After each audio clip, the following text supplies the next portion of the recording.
이제 이슈 집중 시간으로 넘어가도록 하겠습니다. 이슈 집중의 오늘 제목은 바로 이 제목을 뽑아왔습니다. 쿠데타 물음표 내란.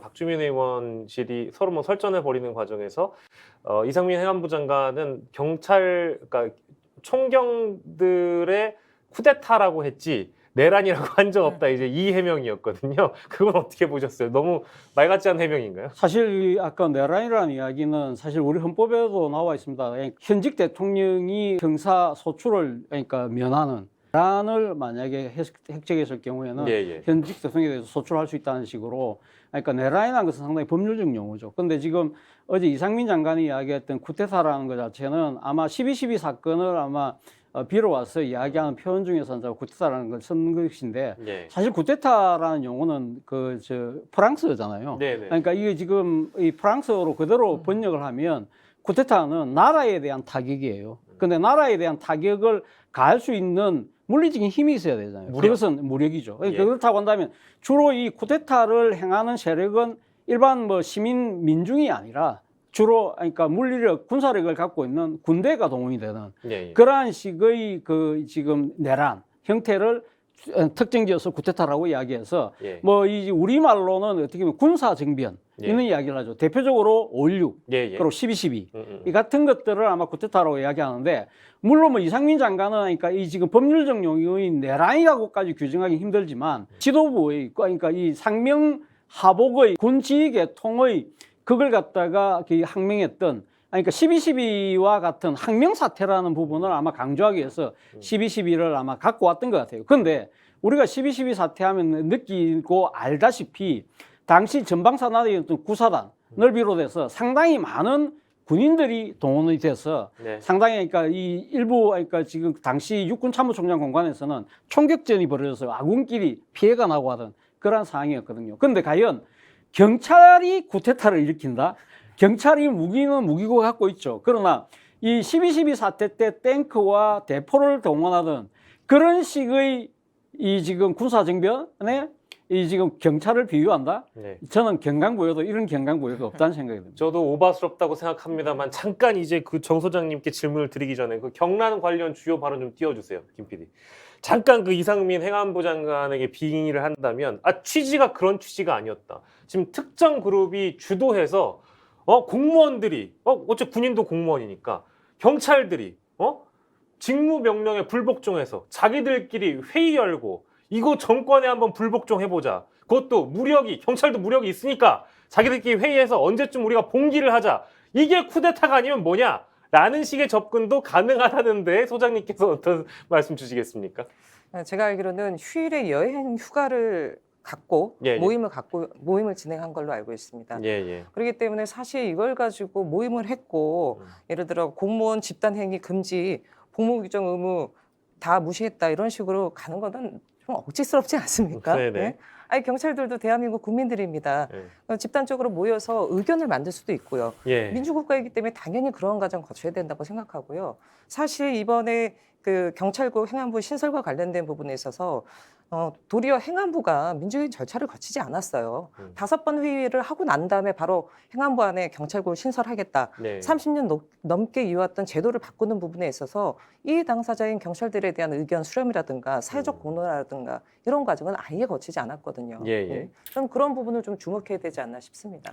오늘 제가 한 말씀 보태면 아까 12.12 사태라고 그랬잖아요. 그러니까 12.12 사태 때는 사실 지금 이번에 총경회의는 신고를 했잖아요. 그러니까 신고를 하고, 그러니까 지금 자기가 지금 영해 지역을 벗어나기 때문에 우리 모인다. 모인다. 그리고 이제 이게 여행 신고를 하고 모였는데 12.12 사태는 30경비단에 소위 말해서 하나의 출신들의 그러니까 이 사적 조직이 모였어요. 그때 신고했습니까? 신고 안 하고 30경비단이 바로 청와대를 그러니까 지금 경비하는 건데 그때 30경비단장이 장세동이었거든요. 거기서 모였죠. 그리고 두 번째 하나회가 주축이 됐잖아요. 하나회는 육군사관학교의 그러니까 그러니까 육군사관의 한 기수에 한 2~3명씩 그래서 쭉 이렇게 대를 내려가면서 군내의 그러니까 주요 요직을 그러니까 차지하고 있던 세력입니다. 근데 이번에 총경 모임을 주도했던 사람이 이 지금 유삼영 총경인데 이분이 경찰대 사기예요.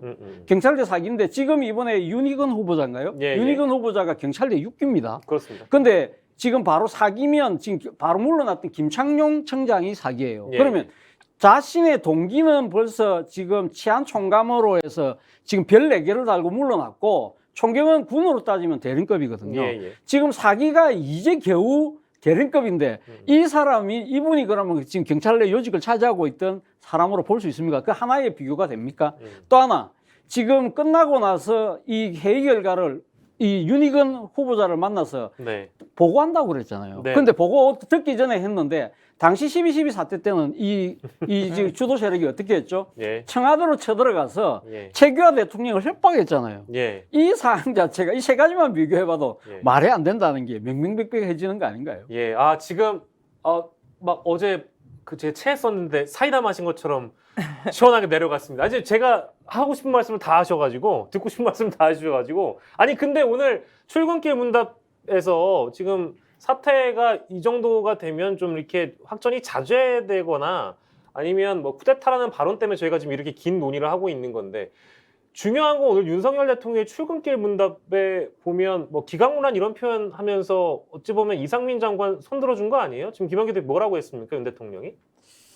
제가 아직 그거는 제가 업데이트가 안 됐는데요. 네, 그랬어요? 네. 지금 그랬어요? 예, 말씀 지금 주시는 거 한번 찾아보겠습니다. 그래요? 근데 지금 예. 윤 대통령이 오늘 네. 출근길 문답에서 기강문란이라는 표현을 또 했다고 합니다. 이따 다시 정리할 텐데 네. 지금 경남 관련 주요 발언 다시 한번 띄워주시겠어요?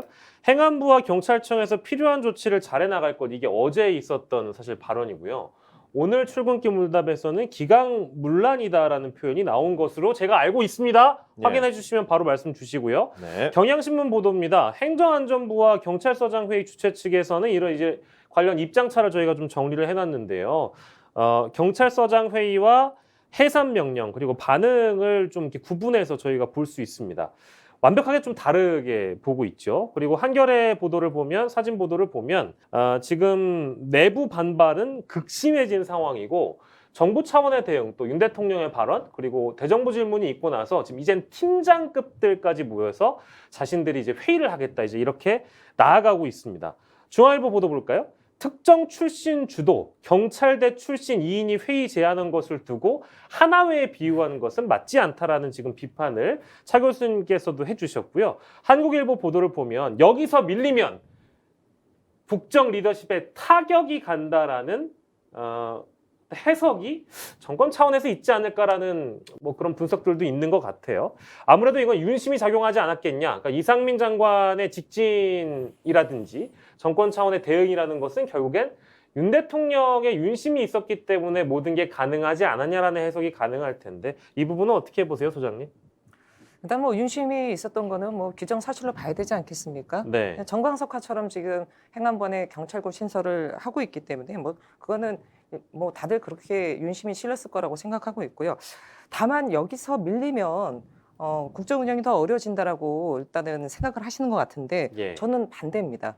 이렇게 밀어붙이면 도리어 지금 추락하고 있는 지지율에 더 날개를 좀 달아주는 부분이 아닐까. 지금 사실 경찰국 신설 관련돼서 경찰들이 지금 불난집이잖아요. 근데 예. 지금 뭐 갑자기 쿠데타라든가 하나회 이런 얘기를 하면서 도리어 저는 기름을 좀 부어준 격이 아닌가 이런 생각 들고요. 예. 지금 경찰 공무원이 한 10만 명입니다. 네. 가족들까지 치면 뭐 50만까지도 얘기하는데 네. 적은 인원이 아닙니다, 사실은. 그렇기 때문에 이 문제는 어떻게 좀 대화를 통해서 네. 시간을 두고 풀어야 될 문제이지 이렇게 밀어붙인다면 도리어 윤석열 정부의 지지율이 더 하락하는 하나의 또 요인이 되지 않을까 싶습니다. 예, 저희가 뭐 법률 전문가는 아니지만 조선일보가 전문가들 코트 따가지고 보도한 거 한번 만나볼게요. 어떤 게 쟁점이 있는가라는 부분인데 이제 노란색 네모를 좀 보시면 경찰은 첫째 독립기관인가, 두 번째 행안부가 통제를 하는 게 맞나, 세 번째 총경 모임이 처벌 대상인가 이 부분인데 세 번째에 대한 부분은 글쎄요 이것도 이제 법적으로 해석이 좀 나뉠 수 있겠는데 총경 모임이 처벌 대상인지는 어느 정도 차주환 교수님의 답변을 통해서 저희가 마무리 짓고 첫째 경찰은 뭐 외청으로서 독립기관인가, 두 번째 행안부가 통제를 하는 게 맞나 이 부분을 좀 논의해 보죠. 차 교수님 어떻게 보세요? 경찰의 권한이 상당히 막강해지고 있잖아요. 예. 그러니까 검경수사권 조정 이후로. 그렇기 때문에 경찰에 대한 민주적 통제는 반드시 필요합니다. 그런 측면에서 본다고 한다면 경찰이 독립기관이라고 해서 그냥 내버려 둬서는 안 되죠. 그러나 이 지금 그러니까 행안부 내에 과거 경찰국을 이렇게 신설해서 통제하는 방식 자체는 저는 상당히 경찰의 그러니까 중립성, 독립성을 해칠 가능성이 높다. 이 경찰이 말 그대로 과거 권위주의 정권 시절에 이 지금 그러니까 통치의 도구가 될 가능성이 상당히 우려가 높다는 것이죠. 그래서 제가 생각하기에는 그렇습니다. 그러니까 경찰에 대한 민주적 통제는 좀 방식이 좀 달라야 된다는 생각이 들어요. 지금 현재 경찰청법에 의하면 경찰에 대한 나름대로 통제의 장치가 경찰위원회라는 게 있습니다. 경찰위원회가 있는데 사실 문재인 정권 때 잘못했던 부분이 이 경찰위원회를 정말 독립적으로 운영될 수 있도록 강화시켜야 되는데 그걸 못하고 정권이 넘어간 거예요. 사실은 어떻게 보면 지금 몇몇 의원들은 경찰위원회를 실질적으로 경찰의 감독기구로 그러니까 위상을 격상시키기 위해서 여러 가지 장치들을 도입하는 법안들을 발의해 놓고 있습니다. 예를 들면 지금 그러니까 이 경찰위원회의 위원 선정 부분도 상당히 어떻게 보면 여야가 이렇게 다 공정하게 임명할 수 있는 그런 장치를 만들고 실질적인 이 권한도 주는 그러한 장치를 만들고 있거든요. 그렇다고 한다면 제가 생각했을 땐 경찰에 대한 민주통제는 행안부 장관이 직접적으로 하는 것이 아니라 사실은 지금 유명무실화되어 있는 경찰위원회를 강화할 필요가 있다. 그걸 갖다가 예를 들면 여야가 추천하는 상당히 그러니까 중립적이고 전문적인 인사들로 하여금 경찰을 통제하는 방식. 그리고 또 하나의 부분은 사실 대한민국 경찰은 지금 세 가지로 분류할 수 있어요. 지금 예를 들면 국가경찰과 지방경찰이지만 국가경찰도 행정경찰과 수사경찰로 나눌 수 있어요. 그렇다고 한다면 예를 들면 지금 자치경찰제는 지난해 7월부터 시작됐는데 자치경찰에 대한 인사권이 여전히 경찰서장이 갖고 있어요. 그렇다고 한다면 자치경찰 부분에 있어서의 이 부분은 지방 분권 차원에서 어떤 식으로든 지방자치제하고 맞물려서 단체장이 하든지 아니면 미국처럼 뭐 선출직으로 하든지 그런 식으로 별개로 떼낼 필요가 있는 것이고 그리고 또 하나는 지금 국가경찰 부분에서 행정경찰이 있잖아요. 그러니까 수사경찰 빼고 행정경찰은 아까 제가 이야기했던 대로 경찰위원회를 통해서 감시감독을 통제하는 거하고 그다음에 이 지금 수사경찰은 어떻게 할 것이냐. 수사경찰은 제가 생각했을 때는 이걸 갖다가 중대범죄수사청이라는 또 다른 수사기관을 만들어 서로 견제하도록 만들 필요가 있다. 그러니까 이 중대범죄수사청이 소위 말하는 한국형 FBI잖아요. 그렇습니다. 그렇기 때문에 미국의 FBI 같은 경우는요. 초대 이 지금 국장이었던 후보 국장 같은 경우는 35년을 국장을 했거든요. 정권의 눈치를 보지 않고 독립적으로 수사를 했다는 거죠. 그러니까 미국은 소위 말해 연방경찰에 대해서 아주 독립되어 있습니다. 그렇기 때문에 정권이 이렇게 간섭을 못해요. 지금 제가 알기로는 FBI의 수장은 10년을 임기입니다. 10년 임기이기 때문에 정권이 바뀐다고 해서 이걸 건드릴 수가 없어요. 물론 트럼프 때 한번 바꾸긴 바꾸었습니다만 그 때문에 트럼프가 재선에 실패한 측면도 분명히 있는 것이거든요. 그렇기 때문에 저는 이렇게 이 지금 수사경찰, 행정경찰, 자치경찰 이 세 가지를 분리를 해서 감시, 감독을 하는 식으로 가야지 하나 몽뚱그려서 행안부에 경찰국을 둬서 통제한다? 이거는 정말 잘못된 방식이라는 생각입니다. 경찰에 대한 민주적 통제를 동의하시면서 동시에 제도적으로 보완해야 될 점이 어떤 것들이 있는지를 아주 강력하게 강조를 해줬습니다. 지금 내부에는 뭐 내부 분위기가 아주 들끓는다는 말씀 일전에 드렸는데 지금 한겨레 보도를 좀 만나볼까요? 지금 이런 상황에서 회의를 주도하거나 실제 참석하는 사람들, 그 다음 거요. 참석한 사람들을 보면 실제 정부 입장에서는 처벌의 명분을 쌓기 위해서 감찰을 한다든지 대규모 징계를 지금 아까 소개해드렸잖아요. 대통령도 적정한 조치를 할 것이다 내지는 기강회의를 자꾸 언급하는 걸 보니 결국에 대규모 징계나 뭐 이런 부분으로 나아갈 텐데 그렇게 되면 뭐 결국엔 강대강이 아니라 극과 극으로 가는 거잖아요. 게다가 지금 경찰청장 후보자에 대한 비토까지 내부적으로 논의되고 있다고 하니 이게 어떻게 될지 참 전망이 어렵습니다. 정호진 소장께서는 어떻게 바라보고 계세요? 저렇게 가서는 안 되죠. 강대강 끝까지 가는 방식으로 가면 안 됩니다. 제가 봤을 때 지금 그 정부에서 한 발 물러서야 되거든요. 오늘 네. 국무회의를 통해 가지고 예, 예. 행안부 경찰부 신설과 관련된 얘기를 한다. 오늘 맞아요. 업무 오늘 보고가, 국무회의입니다. 예, 국무회의도 있고 업무 보고도 있다고 하는데 이렇게 끝까지 가보자는 식으로 가게 되면 상당히 곤란해져요. 지금 지난주에도 아마 얘기했을 텐데 지금 민생과 관련된 부분들은 다 지금 손 놓고 있습니다. 지금 민생 경제 어렵다고 하고 있는데 이 부분에 대해서는 다 손 놓고 있고요. 코로나 지금 다시 확산되고 있습니다. 과학 방역 얘기했었는데 뭐 과학이 어디 갔는지 지금 실종돼 있는 상태예요. 근데 정부와 경찰이 강대강식으로 끝까지 저렇게 간다고 한다면 또 치안에 대한 공백도 생길 수 있는 우려도 있고요. 그 정부 입장으로서도 대단히 지금 강수를 두는 무리수를 두는 부분이고 한 발짝 물러서서 차재현 교수님도 말씀하셨는데 경찰의 거대해진 권력, 공영 경찰에 대한 민주적 통제는 모든 사람들이 다 얘기하고 있습니다. 네. 저는 경찰도 그 부분에 대해서 부정하진 않을 거라고 봐요. 네. 그렇다고 한다면 민주적 통제를 어떻게 할 것인지 지금 국가경찰위원회에 대한 권한을 강화시켜서 실질적인 통제가 가능하도록 만들 것인지 아니면 다른 방법이 있는지 예. 이 부분에 대해서 시간을 갖고 논의를 해야 된다고 봅니다. 이렇게 예. 가서는 안 되죠. 저도 동의하는데요. 그러니까 왜 이렇게 급하게 하는지 잘 모르겠다는 생각이 드는데 왜냐하면 시행령 개정도 보통 입법 예고 기간 이런 거 포함하면 40일 뭐 좀 넘게 걸렸던 걸로 기억하는데 지금 이거 경찰국 신설 얘기하고 나서 너무 빨리 좀 진행된다는 측면이 있어서 오늘 국무회의 해가지고 상정돼버리면 이거 그냥 직진하겠다는 얘기 아니겠습니까?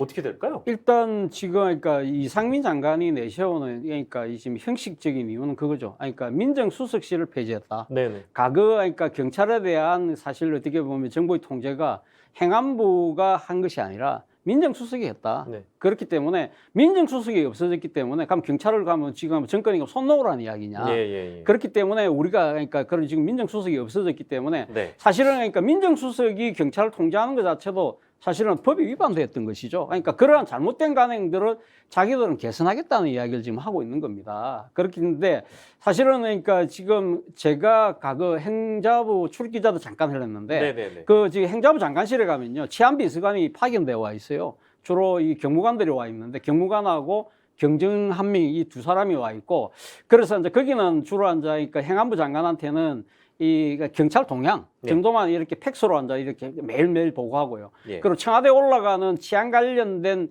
이 지금 보고들도 네. 같이 앉아 행안부 장관이 그냥 공유하는 정도고 네. 사실상 과거 정권들은 이 민정수석실 그리고 또 정무수석 비서관실의 치안비서관 그러니까 청와대에서 거의 다 했거든요. 그렇기 때문에 지금 윤석열 정부 입장에서는 청와대가 직접 나서지 않고 내각에게 맡기겠다는 것이 이제 그 외형적인 이유인데 예. 아까 제가 이야기했던 대로 만약에 그런 식으로 민족 통제를 하려고 하면 제대로 된 방식으로 해야 된다는 거예요. 근데 사실 지금 많은 사람들이 생각했을 때는 아마도 지금 지난 정권이 소위 말해서 검찰 수사권을 상당 부분을 지금 경찰에 넘겨줬잖아요. 네. 그런데 지금 현 정권을 지금 담당하고 있는 사람이 누굽니까?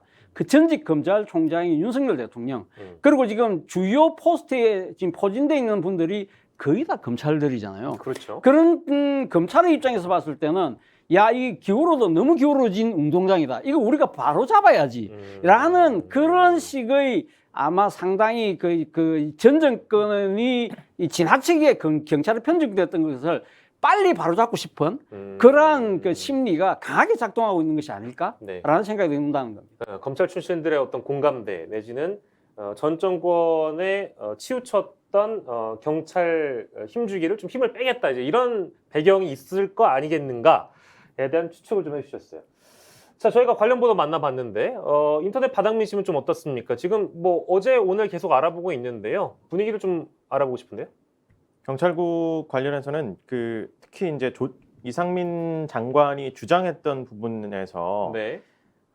검사 회의는 되고 경찰 회의는 안 된다는 것에 대해서 이 장관은 평검사들은 검찰총장 용인하에 회의를 한 것이고 이번에는 최고통수권자의 해산 명령을 어겼다는 차이가 있다 이렇게 표현을 했잖아요. 네네. 그거에 대한 댓글로 아니 그러면 검찰총장이 묵인하면 괜찮다는 거냐? 그러면 지금은 이제 경찰청장 내정자에게 안 물어보고 모여서 명을 거역했다라 그래서 처벌한다는 논리인 거냐? 이게 너무 이제 궁색하다라고 국민들은 좀 받아들이고 있는 것 같습니다. 예. 네. 그리고 그 초고속 승진을 한 어떻게 보면 이제 윤 후보자에 대한 네네. 의구심의 눈초리들도 네. 좀 있는 것 같고요. 예, 알겠습니다. 네. 윤희근 후보자 총론회는 다음 달 4일 일단 잠정적으로 정치권에서 합의가 됐는데 정치권 분위기 잠깐 짚고 갈까요? 국민일보 보도 볼까요?